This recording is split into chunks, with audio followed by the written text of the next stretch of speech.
ಶಾಸಕರಾಗಿರೋದಕ್ಕೆ ಬಿಡೋದೇ ಇಲ್ಲ. ಶಾಸಕರ ಯಾರಂತೆ? ಯಾರು?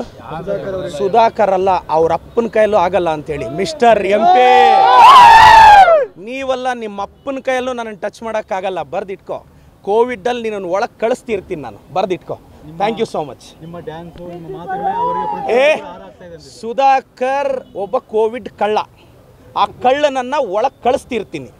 ಅದು ಹೆಂಗೆ ಕಾಪಾಡ್ಕೊಂತಾನೋ ಕಾಪಾಡ್ಕೊಳಕ್ಕೆ ಹೇಳಿ. ನೋಡ್ರಿ, 7-8 ಕೋಟಿ ಖರ್ಚು ಮಾಡಿದಾನ ಮನುಷ್ಯ. ಶವಗಳ ಮೇಲೆ ಸಂಪಾದಿಸಿರೋ ದುಡ್ಡು 7-8 ಕೋಟಿ ಸಂಪಾದಿಸಿದ್ದಾನೆ. ರಾಜ್ಯ ದೇಶ ಅಲ್ಲ ಸುಧಾಕರ್. ನಿಮ್ಮಪ್ಪ ಕೈಯಲ್ಲಿ ಕೂಡ ನನ್ನೊಂದು ಕೂದಲು ಮುಟ್ಟಕ್ಕಾಗಲ್ಲ. ನಿನ್ನ ಅಖಾಡದಲ್ಲಿ ಬಂದೆ ನಿನ್ನ ನೋಡ್ದಿರೋದು ನಾನು ಇವತ್ತು ನಂಬರ್ ಗೇಮ್ ನಮ್ಮ ಕಡೆ ಇರಲಿಲ್ಲ. ನಿಮಗೂ ಗೊತ್ತಿತ್ತು. 19 ಆ ಕಡೆ ಇತ್ತು, 16 ಈ ಕಡೆ ಇತ್ತು. ಸುಧಾಕರ್ ಇಂಥ ಚಾಲೆಂಜ್ಗೆಲ್ಲ ಇಳಿದ್ರೆ ನಾಳೆಯಿಂದ ನಾನು ಅಖಾಡಕ್ಕೆ ಇಳಿಬೇಕಾಗುತ್ತೆ. MLCಗಳು ಕೆಲಸ ಬರ್ದವ್ರ ಮಾತು ಕೇಳ್ಬಿಟ್ಟು ಇಲ್ಲಿವರೆಗೂ ಬಂದಿದ್ದಾರೆ. ಬಿಡ್ರಿ.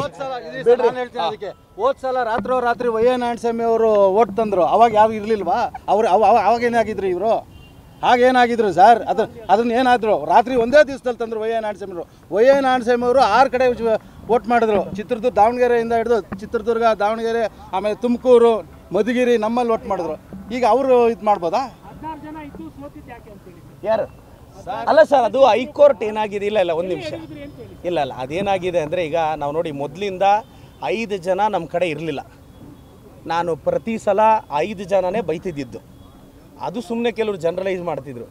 ಆ 5 ಜನ ಭ್ರಷ್ಟರು, ಅಯೋಗ್ಯರು, ಮುಟ್ಟಾಳ್ರು ಅಂತ. ಈಗ ಯಾರು ಕ್ರಾಸ್ ಔಟ್ ಮಾಡಿದ್ದಾರೆ ಅವ್ರನ್ನ ಡಿಸ್ಕ್ವಾಲಿಫೈ ಮಾಡ್ತೀವಿ. ಅವರು ಹಣಬಲನ ಬಳಸಿದ್ದಾರೆ. ನಾವೊಂದು ವಿಷನ್ ಇಟ್ಕೊಂಡಿದ್ದೀವಿ, ನಗರಸಭೆನ ಕ್ಲೀನ್ ಮಾಡ್ತೀವಿ, ಮಾಡಿದ್ದೀವಿ. ನೋಡೋಣ ಹೈಕೋರ್ಟ್ ಜಡ್ಜ್ಮೆಂಟ್ ಏನು ಬರುತ್ತೋ. ನಿಮ್ಮ ಜೊತೆ ಇದ್ದಂಥ ಸದಸ್ಯರೊಬ್ಬರೇ ಕಣ್ಣೀರು ಹಾಕಿದ್ರು. ಪ್ರಾಮಾಣಿಕತೆಗೆ ಬೆಲೆ ಇಲ್ಲ. ಇಲ್ಲ, ಕರೆಕ್ಟು. ನೋಡಿ ಏನಾಗಿದೆ, ಅವ್ರ ಥರ ದುಡ್ಡು ಖರ್ಚು